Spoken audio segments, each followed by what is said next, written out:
For college athletes, time is a precious commodity. Now that the season's done, my college career is over, filling the void is hopefully by replacing it with a nice job.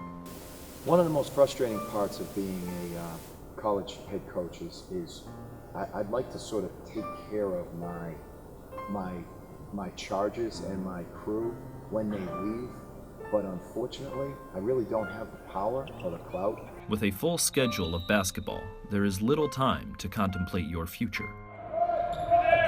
To be in a Division I student athlete is a large amount of your time taken up during the week. I mean, we do individuals, we do practice, we do weight and conditioning, study hall, we have you guys do community service. So, you know, by the NCAA guidelines, you get 20 hours a week to do basketball oriented stuff and conditioning. For many players, basketball is much more than a recreational activity. Ford puts up a three, off the rim, no good. Rebound, Harris, and banks. Basketball was a way of, it was a stress reliever for me, I would like to say. Basketball helped me become the person that I am today. It helped me become more organized, become a better man, become more mature. Pending the completion of their season, nothing could prepare the Quinnipiac seniors for the moments after the final buzzer. Right wing, still with it. Ford, he's going to shoot a three, left wing, got it.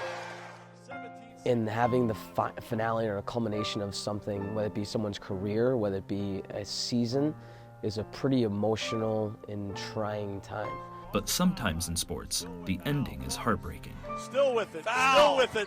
He's going to throw up a prayer off the front iron, no good, and the Bronx squeak away with this. Knowing that all your hard work from kindergarten all the way up to high school to finally making it to the college level play of basketball, and then for it all to be over in the blink of an eye is just like, wow, like it's shocking. It's pretty somber, it's pretty sad, because it's an ending, it's closure, it's bringing something to an end, and you got to realize when one thing ends, another thing is going to be beginning. It's just always hard to end a season with, you know, seniors and guys who put, you know, sweat equity into your program, and I think that it's just hard for the coaching staff and for the players that are leaving. In the wake of an emotional season, seniors must reflect on the next steps. The hardest part is seeing a young person start their journey, and it's very, very difficult. It's difficult for every person. You try and teach them lessons throughout their career here, you know, of hard work and discipline and doing the little things and getting up early and coming in doing extra, and you just hope that that all translates to everyday life. I think it's important for people to have an idea of what they're going to do, like, you know, whether to start applying for jobs and all those types of things, where they're going to go to grad school. I've tried over the past couple of years to do a few different things.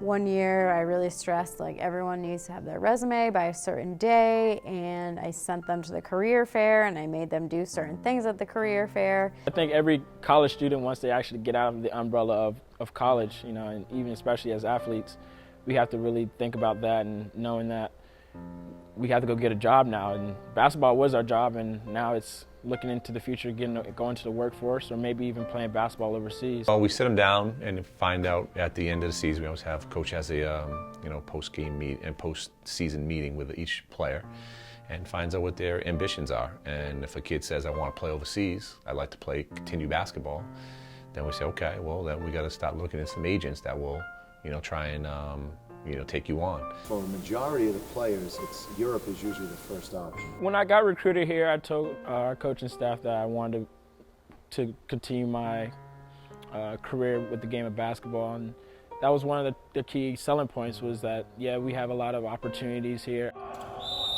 With the NBA draft being only 2 rounds, it's extremely difficult to get drafted into the NBA. Some of the elite players in this league, just the top 1 or 2 guys on an annual basis, will sometimes have enough of a resume.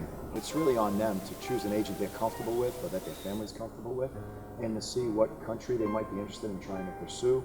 3, 1, 2, 3, Sometimes that works out, sometimes it doesn't. Like it's shocking. It's a different feeling. I was like, it's just a different feeling. For Ford, life outside of basketball is about to begin. Adversity hits me all the time.